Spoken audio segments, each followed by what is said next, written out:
Hola mis amados, ¿cómo están? Qué gusto que estemos nuevamente conectados para poder compartir nuevamente la palabra del Señor. Una oportunidad más que Él nos permite. Es nuestro anhelo, es nuestro deseo que la palabra del Señor nos alimente, nos fortalezca espiritualmente. Y estamos agradecidos con el Señor. Estamos agradecidos con Dios, el Espíritu Santo, porque Él es nuestro Maestro, Él es quien nos hace recordar cada día la necesidad que tenemos de alimentar nuestros espíritus, ¿no? De la misma manera y con la misma necesidad con la que alimentamos nuestros cuerpos físicos. Nuestro cuerpo espiritual también necesita ser alimentado, necesita ser fortalecido, necesita ser revitalizado.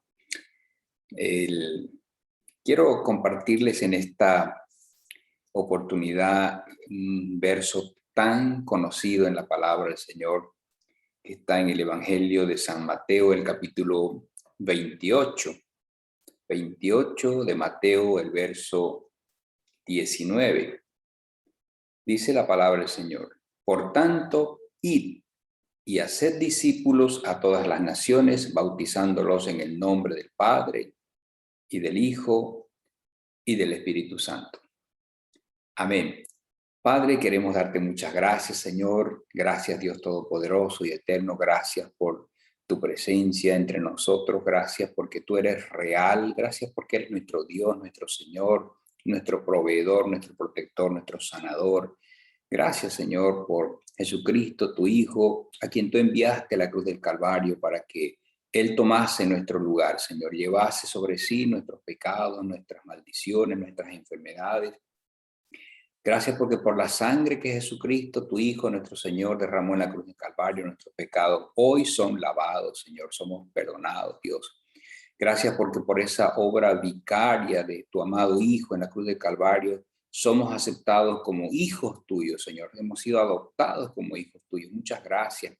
Gracias porque nuestros nombres están inscritos en el libro de la vida. Gracias porque nos has dado la seguridad de la vida eterna. Gracias porque en Cristo Jesús tenemos la seguridad de la salvación. Muchas gracias, Señor. Gracias por tu presencia nuevamente. Gracias por tu palabra. Y gracias por la obra de tu Espíritu Santo, quien abre nuestro entendimiento, quien nos da la inteligencia, la sabiduría que necesitamos para que tú nos enseñes, tú nos corrijas, tú nos endereces, Señor. En el nombre de Jesús, Dios, a ti sea la gloria y la honra y la alabanza y la adoración por los siglos de los siglos. Amén. Amén, mis amados. Estaba recordando acerca de la necesidad que tenemos nosotros como hijos de Dios, como hombres y mujeres que hemos tomado la sabia decisión de aceptar, de creer en Jesucristo primero como el Salvador del mundo, como Dios hecho hombre, como Dios que se hizo carne, como el Dios que se humilló hasta lo sumo para nacer de una mujer eh, humana, una mujer común y corriente, pero bendecida, dice la palabra del Señor, ¿no es cierto? Favorecida, bendita entre las mujeres, entre todas las mujeres. Pero el asunto con el aceptar a Cristo, amados hermanos, no queda únicamente ahí, no puede ni debe quedar únicamente ahí. Es decir, ninguna persona que acepta a Cristo puede simplemente aceptarlo y saber que es salvo y estar feliz de la vida porque es salvo. El Señor Jesucristo dedicó 3 años y medio aproximadamente de su vida ministerial instruyendo de manera específica 12 hombres. 12 hombres a quienes preparó, 12 hombres con quienes él estuvo día y noche hablándoles del evangelio del reino, enseñándoles la manera, la forma en la que ellos deberían continuar lo que Jesús, su maestro, les estaba dejando como guía, como estilo de vida para que continuaran con ese trabajo con el resto de la humanidad, por lo menos con los ciudadanos y conciudadanos de aquella época para esos discípulos. Pero este verso también va más allá, ¿no es cierto? Y llega justamente necesariamente hasta nosotros, hasta nuestros días, porque la Biblia dice que Jesucristo es el mismo de ayer y de hoy y por los siglos. Entonces, si es el mismo de ayer, el mandamiento que él dejó, que les dejó a los discípulos, es el mismo que nos deja a nosotros ahora. Es el mismo mandamiento que usted y yo, como hijos de Dios, tenemos que aprender no solo a obedecer, sino a estar dispuesto a cumplirlo, estar dispuesto a todo lo que Jesús mismo enseñó e instruyó que hiciéramos para que la gente, la humanidad, sepa que hay una forma de llegar al Padre de regreso, es decir, de reconciliarse con el Padre. El mundo, dice la Biblia, está perdido en sus pecados, está muerto espiritualmente en sus delitos y pecados. Entonces, es nuestro deber, es deber suyo y deber mío como hijos de Dios, como siervos de Dios, el llevar esta palabra de vida, el llevar este mensaje de vida, el mensaje de las buenas nuevas, las buenas noticias, que significa seguir a Cristo, que significa creer en Cristo, que significa aceptar a Cristo, pero que significa, si es posible, vivir y morir por Cristo. Y este verso, decía yo, tiene una instrucción específica de ir. Aquí hay un mandato, un verbo de acción. Está dado en el sentido de que no nos conformemos, decía al principio, de haber aceptado a Cristo y de saber que somos salvos. Tenemos que ir, tenemos que salir de de ese encierro que tenemos en nuestra vida personal y aún de nuestros hábitos en la congregación. El hecho de está perfectamente bien que nos congreguemos porque ese es otro mandato establecido en la palabra del Señor. Hemos sido ordenados, hay un comando, hay una palabra de acción en el sentido de que tenemos que obedecer sobre la necesidad de congregarnos, amados hermanos. Entonces, la palabra del Señor nos indica de que, con palabras, decía, literales de Jesús, tenemos que salir, tenemos que sacudirnos de esa comodidad en la que seguramente estamos muchos, porque hay quienes llevamos muchos años en los caminos del Señor, pero el Señor quiere que nosotros tomemos decisiones y tomemos acciones. Y una de esas acciones, si no la más importante, más hermanos, es que vayamos. Dice, y haced discípulos a todas las naciones, bautizándolos en el nombre del Padre y del Hijo y del Espíritu Santo. Entonces, mis amados, el sentido del ser discípulo de Jesús requiere de condiciones. Y a muchos no nos gustan las condiciones, y más aún cuando las conocemos más a fondo y sabemos que requieren de renunciamiento, cuando requieren de negarnos a muchas cosas. Entonces, es importante, decía, de que estemos, amados hermanos, dispuestos a obedecer el mandato que Jesucristo el Señor dejó. En este pasaje, que se lo conoce como la Gran Comisión, hay una serie de condiciones que nosotros tenemos que aprender y que tenemos que estar dispuestos a obedecer para llegar a ser no solamente discípulos de Jesús, sino que nos convirtamos también en hacedores de discípulos, en discipuladores. Amén.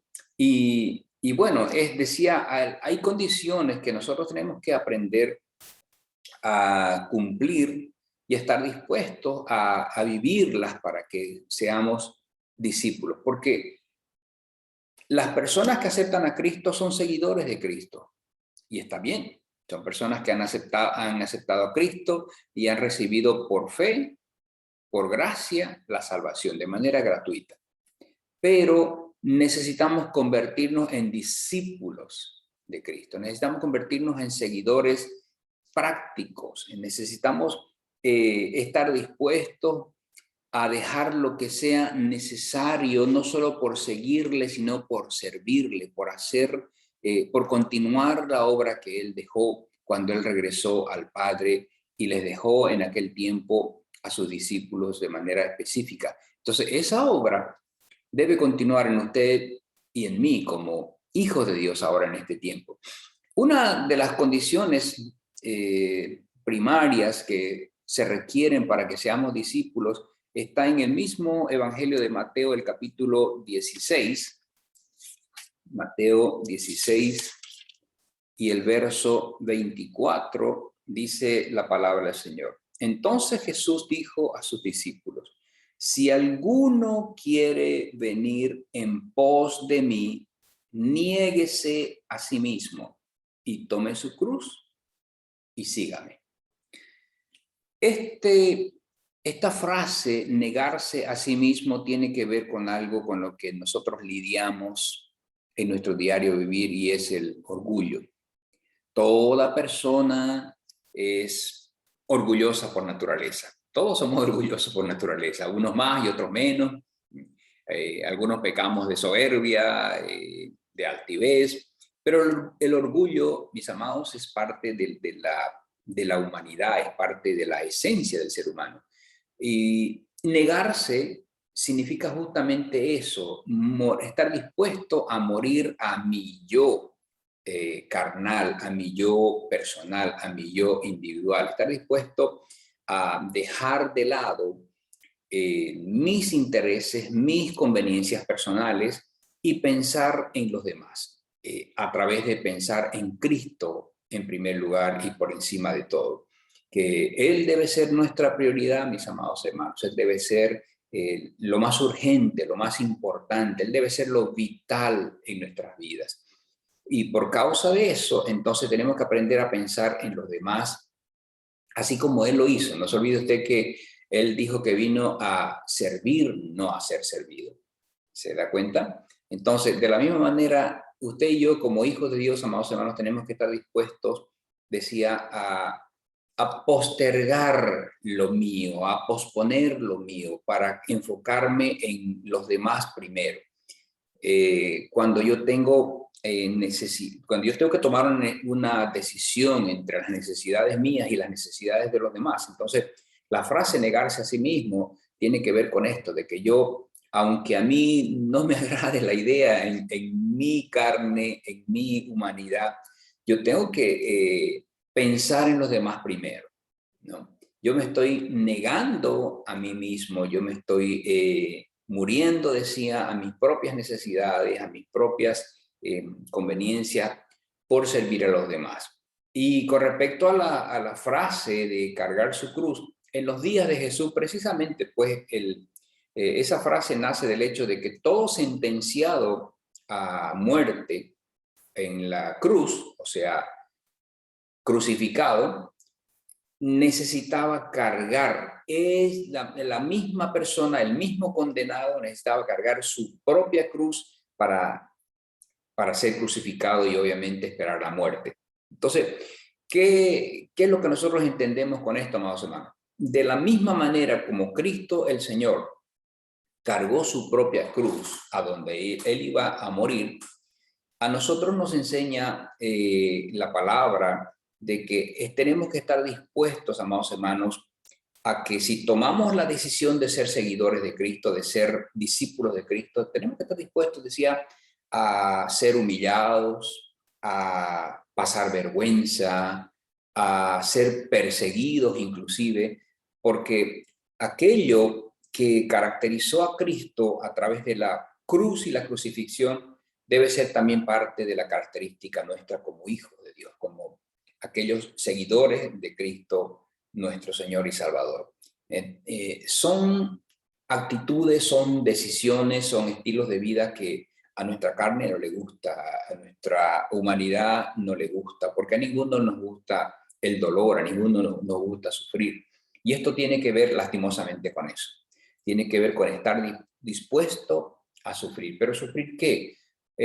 Sufrir el rechazo, sufrir la humillación. Fíjese usted que cuando nosotros venimos a Cristo, lo que normalmente ocurre es que nuestra propia familia, nuestra familia carnal, es entre las primeras personas que nos rechazan, ¿no? Porque cuando nosotros venimos a Cristo, una de las cosas que hace el Espíritu Santo de Dios es empezar a transformar nuestro estilo de vida, a transformar nuestra mentalidad, a transformar nuestro corazón, nuestra mente, nuestra vida toda. Y empezamos a dejar pues de lado y atrás todo aquello que nosotros hacíamos y que era contrario a la palabra de Dios y que obviamente entristecía el corazón del Espíritu Santo.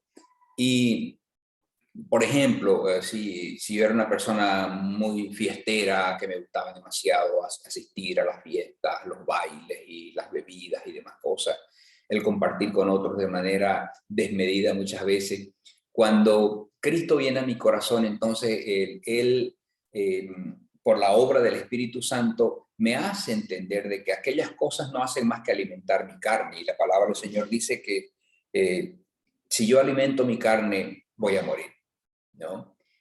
Al contrario, debo alimentar mi espíritu para poder ser vivificado, para poder vivir espiritualmente, para poder ser fortalecido, como por ejemplo ahora a través de la palabra del Señor, a través del estudio de la palabra del Señor, que nos fortalece, que nos da crecimiento, que nos da madurez.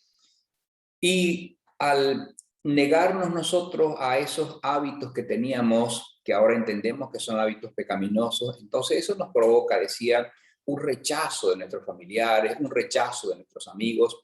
Algunos hasta empiezan a burlarse de nosotros, unos empiezan a hacer mofa de nuestro nuevo estilo de vida. Entonces, eso, amados hermanos, tiene que ver con entender de que necesitamos negarnos a nosotros mismos y cargar nuestra propia cruz para ser discípulos de Cristo.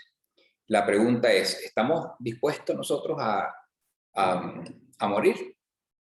No es fácil, ¿verdad? Pero mire, el apóstol Pablo en Gálatas, el capítulo 2 y el verso 20, un verso muy conocido, Gálatas 2:20, dice, con Cristo estoy juntamente crucificado y ya no vivo yo, mas vive Cristo en mí, y lo que ahora vivo en la carne, lo vivo en la fe del Hijo de Dios, el cual me amó y se entregó a sí mismo por mí.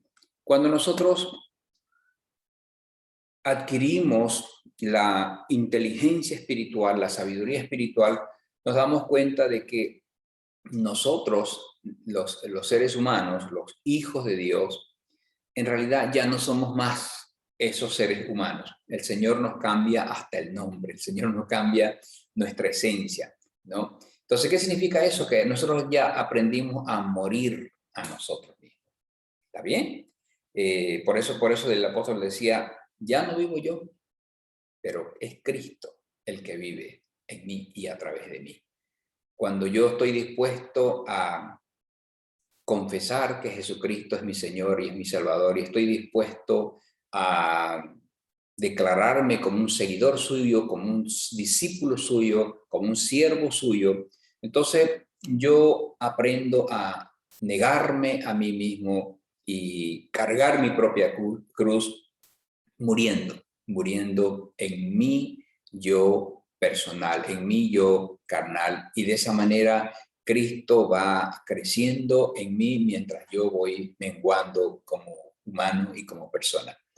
Amén. Una segunda condición que requiere el ser discípulo de Cristo, amados hermanos, es la renunciación. Si estamos dispuestos a dejar todo lo que sea necesario para seguir y servir a nuestro Señor. En el capítulo 14 del Evangelio de San Lucas, Lucas 14, versos 26 y 27, dice la palabra del Señor: si alguno viene a mí y no aborrece a su padre y madre y mujer e hijos y hermanos y hermanas, y aún también su propia vida, no puede ser mi discípulo. Y el que no lleva su cruz y viene en pos de mí, no puede ser mi discípulo. No está hablando esta frase de manera específica y literal del aborrecimiento como tal, en el sentido de sentir odio, rechazo hacia, por ejemplo, mi madre, mi padre, mi esposa o mi esposo o mis hijos, dependiendo de la persona que usted sea, ¿no es cierto? O de los hermanos, ¿no? Está hablando de una comparación de amor. En realidad lo que está mostrando este pasaje es que dice, si alguno viene a mí y no ama a su padre o a su madre o a sus hermanos o a su esposa o a su esposo más que a mí. Entonces está hablando en un sentido comparativo. La idea es que si yo digo que soy cristiano, que si yo digo que yo he aceptado a Cristo como mi Salvador y quiero servirlo y quiero ser su discípulo, entonces yo tengo que estar dispuesto a ponerlo a Él en primer lugar en mi vida. Y el amor que yo le tenga a mi Señor tiene que estar necesariamente por encima del amor que le tengo a mi esposa como hombre, a mi esposo como mujer, a mis padres, a mi madre, a mis hermanos, ¿no? Y ese es el sentido de esa condición, el renunciar, el estar dispuesto a renunciar, pero no solamente de manera específica como estamos viendo aquí, al amor, bueno, no al amor, sino a las priorizaciones que yo tenía hasta antes de Cristo, en el hecho de tener en cuenta en primer lugar a mi familia, a los que viven en mi entorno, sino a renunciar de repente a mis metas, a mis sueños, a mis anhelos. Usted conoce casos, por ejemplo, de grandes deportistas que tomaron la decisión de convertirse en discípulos de Cristo, en seguidores de Cristo, y han renunciado, literalmente han renunciado a un título que tenían ganado como deportistas, a un nivel que tenían de reconocimiento como deportistas. Algunos al haber renunciado a ese tipo de títulos y nivel, también han renunciado a tener un estatus económico que les era bastante bueno y favorable. No olvidemos que en nuestro mundo un deportista destacado pues gana enormes cantidades de dinero. Pero hay personas, hay deportistas que sí han renunciado, decía a eso, han renunciado a la fama, han renunciado al título, han renunciado a las ganancias multimillonarias por estar dispuestos a servir a Cristo. Entonces, nuevamente la pregunta para usted, ¿qué tan dispuesto está usted a renunciar para ser un discípulo de Cristo? ¿Está dispuesto a renunciar a su propia familia? No es fácil, mi amado hermano, no es fácil. Sabe que en el caso mío y como muchísimos siervos, predicadores, misioneros, evangelistas, han tenido que dejar a su familia por servir a Cristo, sin descuidarse de ellos, obviamente, pero dejarlos para poner en primer lugar o como prioridad número uno a Cristo el Señor. Y créame que el corazón humano está por una parte triste al tener que separarse de la familia, pero por otra parte el espíritu está lleno de gozo por saber que hemos tomado la decisión correcta, sobre todo cuando tenemos el llamado que Dios nos hace para servir. ¿Ha sido usted llamado? ¿Ha recibido un llamado de parte de Dios? No lo postergue, mi hermano. No postergue el llamado cuando Él se lo haga. Cuando usted sepa o sienta que Dios, el Señor, lo está llamando para servirlo, no lo postergue. Yo le digo por experiencia propia, va a postergar por mucho tiempo sus padecimientos, sus sufrimientos, porque la Biblia dice que el llamado de Dios es irrevocable. Cuando Dios pone sus ojos en usted, no importa lo que usted haga, no importa el tiempo que pase, no importa a dónde usted vaya, el Señor lo va a traer y lo va a hacer cumplir con el propósito que Él ya escogió para usted. Usted tiene propósitos, usted tiene llamado de parte de Dios. El Señor tiene en su perfecta voluntad planes maravillosos para su vida, mi amado hermano, mi amada hermana. Usted es una persona valiosa para el Señor, una persona amada por el Señor. Y de nuevo, si el Señor le ha llamado para que usted le sirva, esté dispuesto a renunciar, esté dispuesto, porque sabe, vale la pena servir a Cristo, vale la pena servir a Cristo. Vale la pena ver por lo menos una sola vida, una sola alma salva o libre de las cadenas del infierno o libre de las opresiones satánicas comparadas con todos los millones que usted pueda ganar. Vale la pena, esto es mejor, lo espiritual es mejor, porque además es eterno. Amén. Una tercera condición tiene que ver con dejarlo todo. En el mismo capítulo 14 de Lucas y el verso 33 dice: así pues, cualquiera de vosotros que no renuncia a todo lo que posee no puede ser mi discípulo. Y otra vez, y parecido o similar al punto anterior, ¿no? El dejarlo todo, amados hermanos, es muy difícil, es muy difícil. Y nuevamente le pongo como ejemplo la vida mía. He dejado empleo, profesión de muchos años, de prácticamente toda mi vida. He dejado amigos, nuestro círculo social, nuestros familiares y nuestra propia familia, a nuestros hijos, por servir al Señor. Y eso, amados hermanos, eso es dejarlo todo. Dejarlo todo para empezar, como si usted quiere, de nuevo, empezar de cero, pero en una nueva etapa de su vida, a tiempo completo, si usted quiere, para servirle al Señor. Entonces, la renunciación y el dejarlo todo, amados hermanos, tiene que marcar en nosotros una decisión tan profunda que empiece con una nueva etapa en nuestra vida, pero que sea un nuevo estilo de vida para nosotros. Amén. Una otra condición está en Juan, el Evangelio de Juan, el capítulo 8 y el verso 31.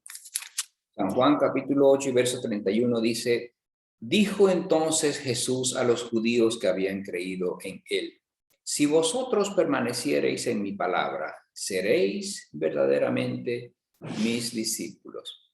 Esto tiene que ver con perseverancia, esto tiene que ver con persistencia. Dice: si vosotros permaneciereis en mi palabra. Empezar la vida cristiana es muy fácil. Tan solamente tiene que ver con creer en Cristo y por fe aceptarle como Señor y Salvador. Por fe aceptar que Él es Dios hecho hombre, que Él es el Dios que nació a través de una mujer, de un ser humano en esta tierra y que caminó en esta tierra. Pero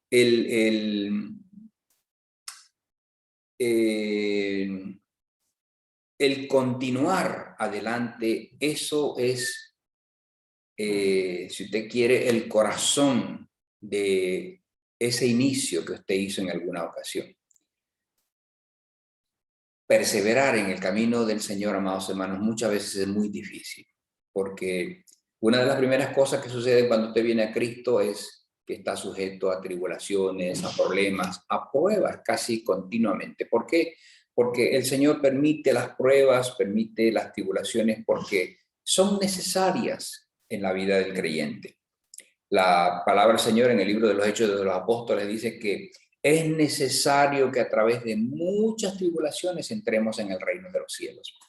Entonces, ¿por qué son necesarias las muchas tribulaciones? Porque nos van formando nuestro carácter, van moldeando nuestro carácter, y a través de esas pruebas pues vamos perdiendo lo carnal, vamos perdiendo aquello que nosotros durante todo el tiempo que estuvimos cronológicamente antes de Cristo, se ha convertido en muchas ocasiones como una estructura mental que en la mayoría de los casos han sido contrarias a la palabra del Señor, a los principios del Señor. Entonces, a través de las pruebas y a través de las tribulaciones, decía, el Señor nos va arrancando todo aquello que ha sido malo para nosotros y que de repente de alguna forma frena o intenta parar nuestro anhelo de servirlo.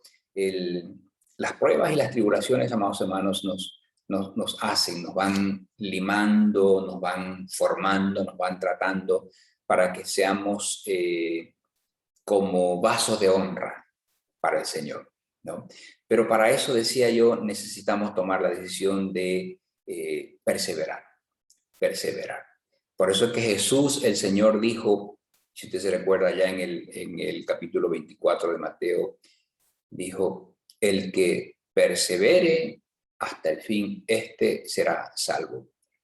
Y eso tiene que ver con esto, amado hermano, el permanecer, el permanecer. No importa cuán difícil pareciera para usted la vida cristiana, no importa cuántos problemas empiecen a haber en su vida después de haber aceptado a Cristo, sepa con toda seguridad, mi amado hermano, así como después de la tormenta viene la calma, así como después de la noche viene el nuevo día, después de las tribulaciones, amados hermanos, viene la recompensa de parte del Señor. Y lo que ahora usted y yo estamos padeciendo en esta tierra es pues nada, absolutamente nada, comparado con la gloria venidera que usted y yo vamos a experimentar en el reino de los cielos. Gloria, Señor. Amén. Alabado sea su nombre, amados hermanos. Usted y yo tenemos las grandes y maravillosas cosas, como dice la palabra del Señor, que cosas que ojo no vio ni oído oyó, son las que Dios tiene preparadas para los que le aman.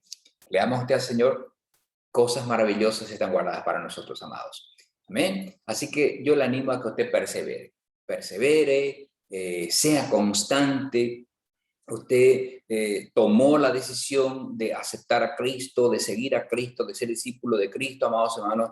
Levante la bandera del cristianismo, levante la espada de la palabra de Dios y camine como un soldado victorioso, como un hombre o una mujer que ha sido llamado y escogido por Dios para servirle. Amén. Y una última condición, entre muchas otras, pero para no hacerlo muy largo, en el mismo Evangelio de Juan, el capítulo 15 y el verso 8, San Juan 15, 8 dice la palabra del Señor: en esto es glorificado mi Padre, en que llevéis mucho fruto y seáis así mis discípulos.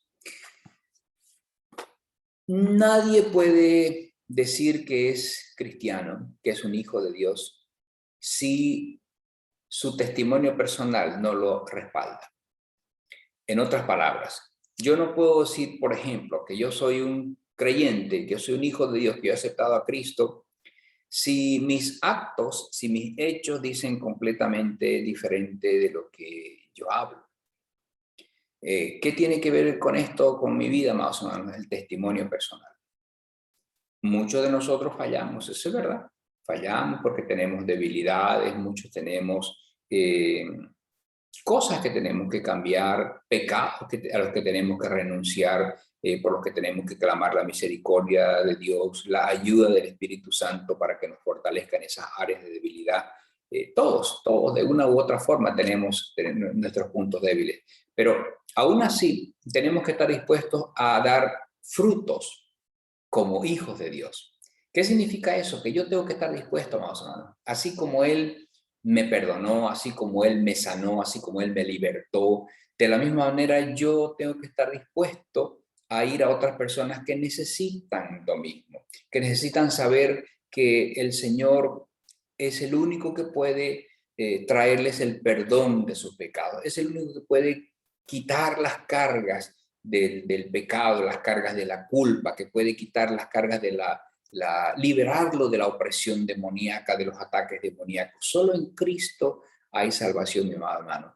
Pero las necesidades que la gente tiene afuera van a ser suplidas única y exclusivamente a través de la presencia gloriosa y libertadora de nuestro Salvador y Redentor, nuestro Señor Jesucristo, el Rey de todos los reyes, el Señor de todos los señores y el Dios de todos los dioses. A Él sea la gloria por los siglos de los siglos. Amén. Entonces usted y yo tenemos que estar dispuestos, amados hermanos, a llevar frutos. Frutos de arrepentimiento, frutos de vida, frutos de dar vida a otras personas. Amén. No olvidemos, la palabra del Señor dice que el ser humano está muerto espiritualmente en sus delitos y pecados. Entonces, usted y yo tenemos la labor como discípulos de Cristo a traer vida a esas muertes, a esas personas muertas. Amén. ¿Y cómo vamos a estar preparados y capacitados como discípulos? Negándonos a nosotros mismos, cargando nuestra propia cruz, renunciando, dejándolo todo, estar dispuestos a dejarlo todo, ser constantes y perseverantes y estar dispuestos a mostrar frutos, a llevar frutos. Amén. Entonces, ¿Qué es lo que viene enseguida, mis amados? Dentro de muy poco tiempo, las trompetas van a sonar. Las trompetas van a sonar. Y dice la palabra del Señor, cuando la última trompeta suene, a la final trompeta, el Señor estará en las nubes, vendrá hasta las nubes. Y en ese acontecimiento tan glorioso, cuando esa última trompeta suene, dice la palabra del Señor, que nuestros cuerpos, aquellos que quedemos con vida en aquel momento, hasta aquel glorioso momento, van a ser transformados en cuerpos gloriosos, para encontrarnos con el Señor en las nubes y luego estar con Él, con el Señor para siempre. Dice, eso tiene que ver con el rapto, amados hermanos, el rapto de la iglesia, el arrebatamiento de la iglesia. Es algo que va a suceder dentro de muy poco tiempo. En cualquier momento, esa trompeta final va a sonar. Y usted y yo tenemos que ser hallados por el Señor nuestro Dios, haciendo su obra, haciendo su voluntad. Y justamente eso es lo que quiero compartirle en el capítulo 24 de Mateo, versos 45 al 47. Dice, ¿quién es, pues, el siervo fiel y prudente al cual puso su Señor sobre su casa para que les dé el alimento a tiempo? Bienaventurado aquel siervo al cual, cuando su Señor venga, le halle haciendo así. De cierto os digo que sobre todos sus bienes le pondrá. Amados hermanos, que el Señor le halle a usted y me halle a mí, haciendo su obra, ganando almas, rescatando almas de las garras del infierno, de las garras de Satanás, para traerlas al reino de los cielos. Hemos sido llamados para ese trabajo, amados hermanos, para esa obra, y la obra es del Señor. Y usted y yo somos hijos de Dios, somos hijos del Señor. Entonces, hemos sido llamados para ser discípulos de Cristo. Amén, para ser seguidores de Cristo. Entonces, tomemos la decisión. Tomemos la decisión. Yo quiero invitarlo, quiero desafiarlo para que usted salga de la comodidad en la que ha estado llevando o en la que ha estado viviendo todos estos años. Yo no sé cuántos años está usted viviendo, lleva usted como creyente, como cristiano, pero no puede ser que usted lleve una cierta cantidad de años, una cierta cantidad de tiempo, sin importar el tiempo, que usted no dé fruto, que usted no muestre fruto, que usted no haya hablado a otras personas de Cristo. Eso es imposible, es inconcebible, es incongruente con el hecho de ser discípulo de Cristo. Entonces yo le animo, mi amada hermana, mi amado hermano, tome la decisión, sea un discípulo de Cristo, esté dispuesta a morir a su yo, a negarse a sí mismo, a renunciar a todo lo que sea necesario, a cargar su propia cruz, pero esté dispuesto a perseverar en las cosas del Señor, mostrando los frutos que el Señor quiere que usted y yo mostremos como hijos y como siervos. Amén. Que el Señor le bendiga, amados hermanos, con esta palabra le dé ánimos, le dé fuerza para que usted continúe adelante. Padre, en el nombre de Jesucristo de Nazaret, Señor, yo quiero darte muchas gracias por tu bendita y gloriosa palabra. Señor, yo quiero bendecir en el nombre del Padre, del Hijo y del Espíritu Santo a cada una de las personas que estaban ya esperando, ansiosos este momento, de este tiempo de la palabra. Señor, aquellos que están recibiendo o que han recibido tu palabra con gozo en sus corazones, Señor. En el nombre de Jesús, yo los bendigo en el nombre del Padre, del Hijo y del Espíritu Santo. Y clamo, Señor, que tú los llenes con tu Espíritu Santo, los bautices con el poder y la unción de tu Santo Espíritu. Y, Señor, así como hicieron tus discípulos en la iglesia primitiva, que estén dispuestos a hablar con denuedo, con valor, con entrega de tu palabra, estar dispuestos a llevar el mensaje de la salvación y de la vida eterna a donde quiera que vayan, a donde quieran que estén, en el nombre de Jesús. Tu Espíritu Santo esté con ellos y sea tu Espíritu, Señor, el maestro de ellos, su maestro, que les recuerde tu palabra, pero que sobre todo les ponga en sus corazones, en su alma y en su espíritu, la necesidad de entender el sufrimiento y la necesidad que tienen de Dios las demás personas que los rodean. Allí donde están, en sus lugares de trabajo, en sus lugares de estudio, en el lugar en el que viven a diario, en su vecindario, Señor, en el nombre de Jesús, levanta un ejército de discípulos tuyos que estén dispuestos a llevar tu palabra. En el nombre de Jesús, que tu reino sea establecido en esta nación. En el nombre de Jesucristo de Nazaret. Gracias, Señor. Amén, amén. Amén, mis amados hermanos. Que el Señor les bendiga y hasta una próxima oportunidad.